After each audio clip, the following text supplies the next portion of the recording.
भैया मंदिर में जाते पुजारी बोलते हैं, पंडित जी बोलते हैं, महाराज बोलते हैं, मौलवी को जो है वो बोलते हैं, लेकिन ये फादर शब्द मेरे को तो बड़ा आपत्तिजनक लगा।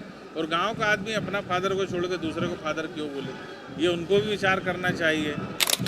आज ये रैली का जो स्वरूप था, अभी करीब करीब ये 19वीं रैली थी।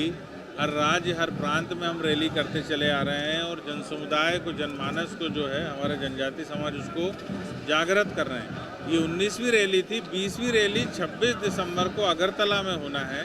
इसके अलावा पूरे राज्यों में रैली के बाद जो है एक बड़ी रैली दिल्ली में होगी और दिल्ली में हम इस बात की मांग को रखेंगे कि जो 70 साल से आर्टिकल 342 में जो संशोधन नहीं हो पाया वो संशोधन समाहित होना चाहिए।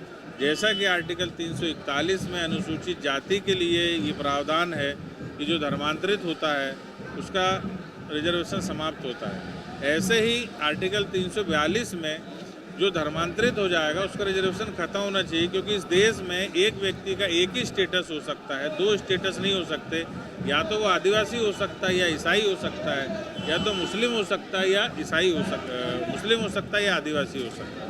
तो हमारी एक ही मांग है कि जो आदिवासी धर्मांतरित हो गया है उसको आरक्षण का लाभ ना दिया जाए, यही डिलिस्टिंग की मांग है। लेकिन इससे नुकसान क्या हो रहा है, सामाजिक स्तर पे क्या अंतर आप देख पा रहे हैं? दूसरी बात, आपने फादर को मन से कह दिया कि ये लोग दलाल हैं। भाई हमारा कहने का मतलब सामाजिक स्तर पे ये नुकसान हो रहा है कि समाज के अंतिम छोर पे जो बैठा हुआ व्यक्ति है उसको कोई लाभ मिल ही नहीं रहा। एक घर में 6 लोग नौकरी कर रहे हैं जो धर्मांतरित है, और एक बेचारा जो है जंगल में आज भी लकड़ी काट रहा है, तो उसको तो उसका कोई लाभ मिल ही नहीं रहा है ना। तो उसका लाभ 70 साल से ऐसे व्यक्ति उठा रहे हैं जो धर्मांतरित हो गए। उधर जाके आप अल्पसंख्यक का भी लाभ उठाते हैं, क्रिश्चियन और मुस्लिम होके। इधर आप जब जनजाति का लाभ उठाना तो आप जनजाति का भी लाभ उठाते। तो एक व्यक्ति को एक ही लाभ उठाएगा, दो लाभ नहीं उठाएगा।